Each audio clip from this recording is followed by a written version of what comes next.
I'm with Fixed Family Courts that Sherry and I run together. And Sherry and I were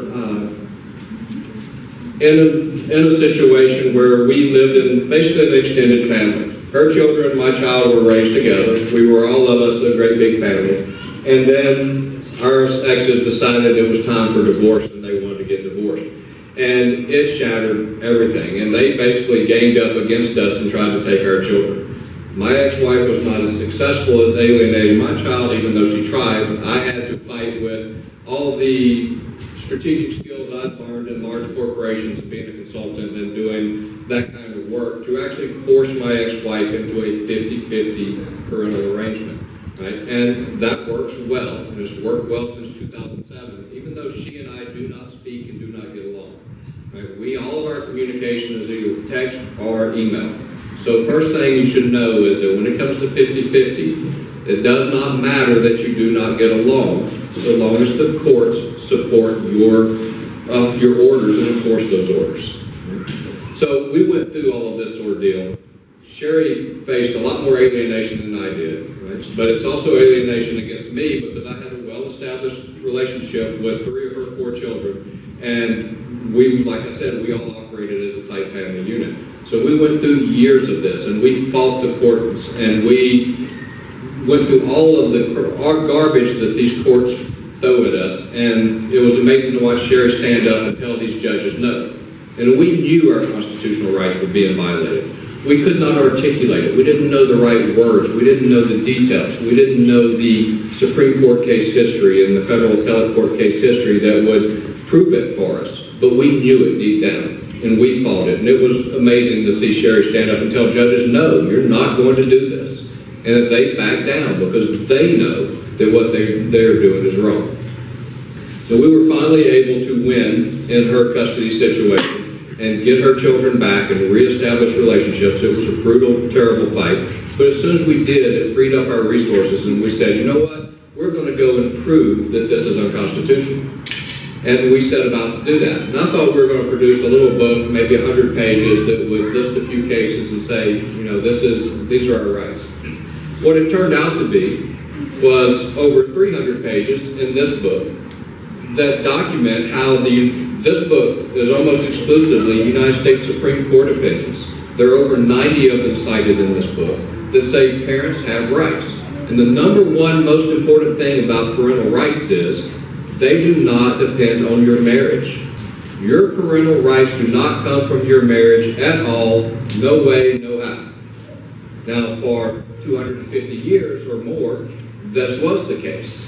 And our relationships with our children, our rights with our children were based on religious teachings of the family, and those were encoded in our state and federal laws so that your parental rights did depend on your marriage. But in the early 1970s, there were a series of cases. Some people refer to these as the bastardy cases. And what the Supreme Court established was that you cannot punish a child or another parent for the sins of one of the parents. So what that means is just because you're not married and you have children, you can't punish the child by depriving that child of a father. And you can't punish the father by depriving that father of the child. And in some cases, they even punished the mother and took the child from the mother and kept the child in state care or gave them to some other family. The Supreme Court said this is absolutely unconstitutional. And what that means is that your rights don't depend on marriage. And if your rights don't depend on marriage, getting divorced cannot possibly be a trigger to deprive you of those rights. So think about that for a second. You're going into divorce. There's a statute in Texas that says if you're getting divorced and you have minor children, you must go through a custody battle. It requires it. That statute is patently unconstitutional because there's no possible way the state can tie your divorce to a forced custody battle. Now what we've done after we wrote this book, after that we wrote this book and said these are our rights, and we're trying to get the courts and the legislators to recognize them. They're not wanting to, obviously. The state courts in Texas are amazingly corrupt in their thinking when it comes to family law. You read through some of their appellate court cases, and the logic they apply is twisted and warped and unbelievably mangled to support their precept that they get to decide. And it's simply not true. And we've exposed this in a massive way in the federal lawsuit. Right? They go so far as one appellate court in Texas has said that courts have unlimited power to decide your rights. Unlimited. No constraints whatsoever. Not the federal Constitution, not the state Constitution, nothing. They can do whatever they please. This is how blatant they've gotten in their way of thinking. Right? And we're just proving it in a federal court, and federal case, and we'll talk about that in just a second. But after we wrote this book, it was bugging me in that this was kind of one prong of a battle. Right? I've got a lot of military history, and I've taken a kind of a warrior approach to life, and I'm going to battle these people. They're not going to have the last say. Right? And for those of you who know me on Facebook, that makes me a little confrontational sometimes, so I apologize if I'm offended. But I'm not going to allow this state to get away with this or the other 4 United States. So what I came up with, and basically woke up in the middle of the night and sat down and wrote 80% of this, is that we're going to do a 2-prong attack. Number one, we're explaining what the constitutional rights are. We're articulating them and creating language and argument that attorneys can use, that judges can understand, that parents can use to defend their rights. But we're also proposing a constitutional amendment to the United States Constitution. This also could be slightly reworded for the Texas Constitution, which we're thinking about doing in the next elections. But what it does is firmly establish in writing what our constitutional rights as parents are, and that they are individual, and that they cannot be taken away based on marital status or changes in marital status. And so, if they're not going to recognize our rights through the legitimate court system and the legitimate arguments, we're going to force them through a constitutional amendment. And those of you who are old enough to remember the equal rights campaigns of the 70s for women, that is essentially the same approach they took. Right? They had the Equal Rights Amendment. It got all of the attention and lots of media press, and it almost passed. It was down to needing one more state to ratify it, and unfortunately they put a timer in it, and the timer ran out, so it was too late. Right? But they still won, in effect, to the Supreme Court and the other federal appellate courts, who said, essentially, that equal protection under the 14th Amendment must apply to women as equally as it does to men, and that everything we've established prior to that to say that we can treat men and women differently when there are no real differences has to go away. Now, there's still some real differences between men and women, and if we can prove that there's a specific difference that matters, we can have a law that does some separation. But essentially, men and women are equal under the law. And that was all done through federal court cases. So that's what we're doing. So the problem in family law is getting into a federal court case, right? For those of you who don't understand quite how this works, there are 2 court systems in the United States. Every state has their state court system, and then there's the federal court system. And the federal court system deals with federal laws and federal constitutional issues. State courts deal with all of the state laws and federal constitutional issues, right? And there are many laws that exist in states that don't exist under the federal government. And the family code being one of those. With some very few exceptions for things like federal territories where there are no state laws, the federal government has no say in family law whatsoever, and they won't get involved. They will not decide your court case. They will not give you custody. They will not act as an appeal to overturn your custody, with the exception of the Supreme Court, who has special power here.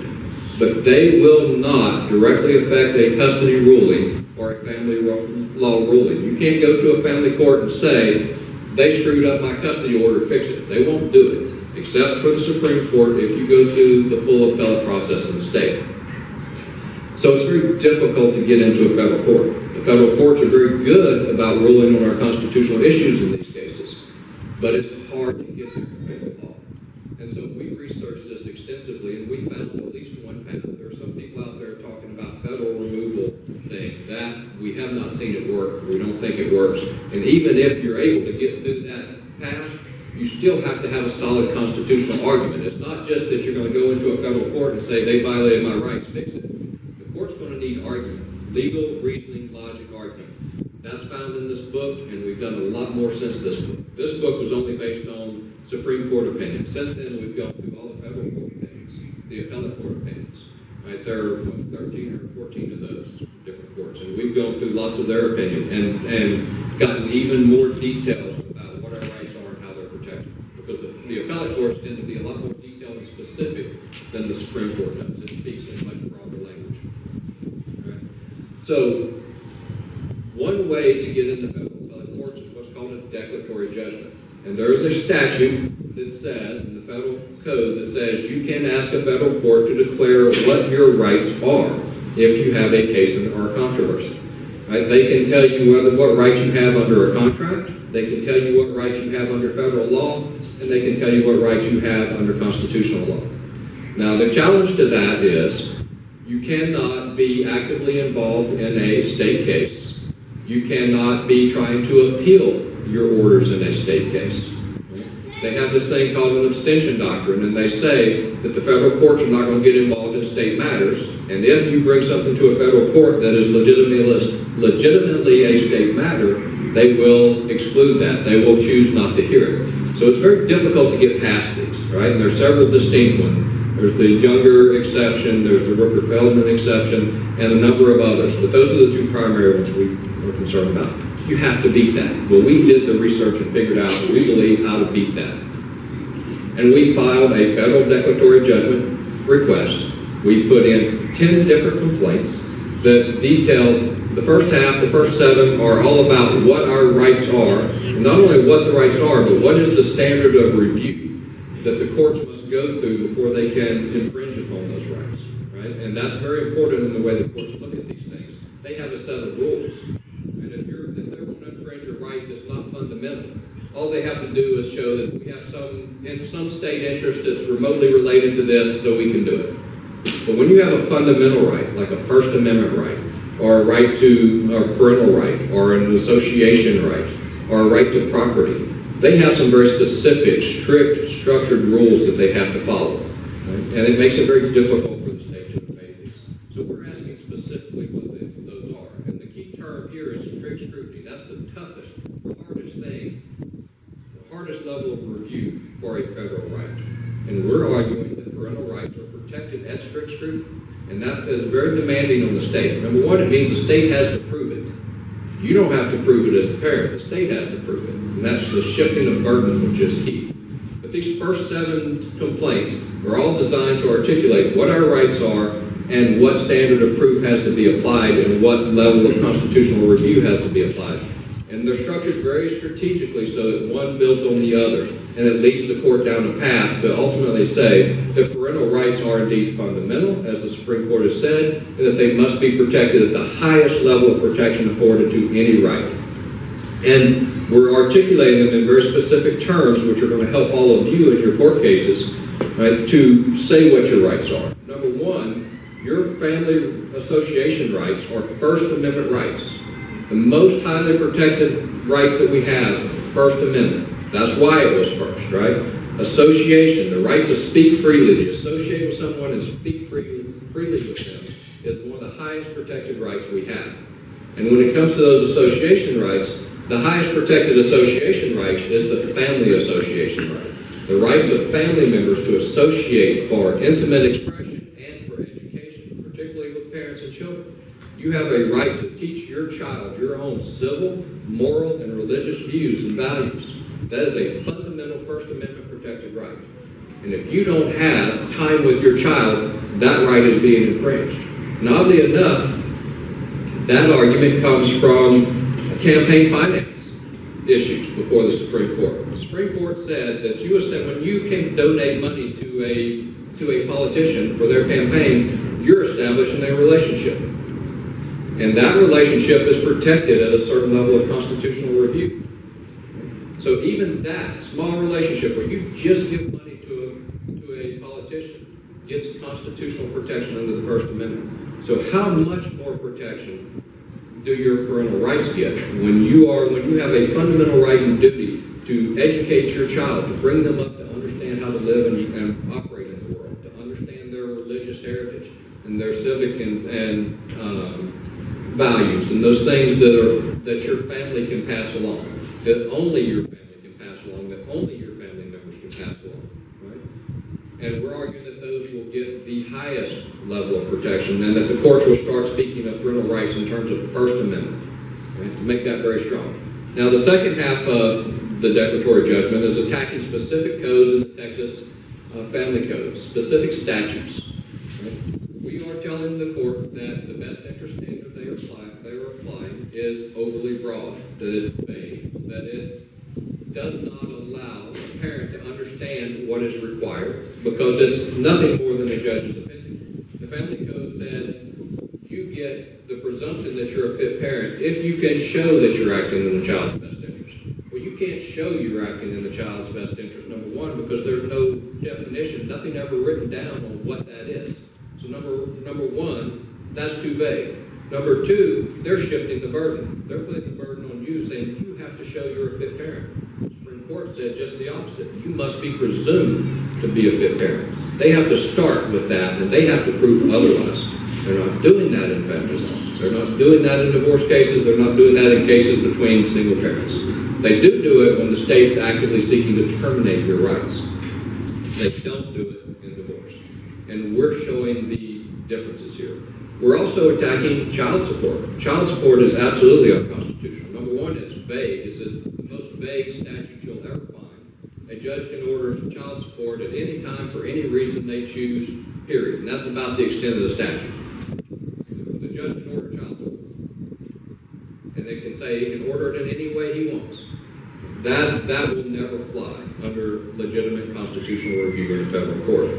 So number one, child support is going to go away the way it's currently written. Number two, we are articulating child support under the First Amendment, because when you contribute money to a politician and the state is limiting how much money you can contribute to a politician, they are infringing your right to relate, to have a relationship with that politician and to express your views. But when they take child support away from one parent and give it to another parent, what are they doing to that parent's relationship? They're saying your relationship is better than your relationship, and I'm going to remove your right to speak and give it to this person, because it goes to the duration and quality of that relationship, right? How much money can you spend on your child to give them the things that you want to give them? Can you teach your child frugality by not giving them more than the minimums when you're wanting to teach them a lesson?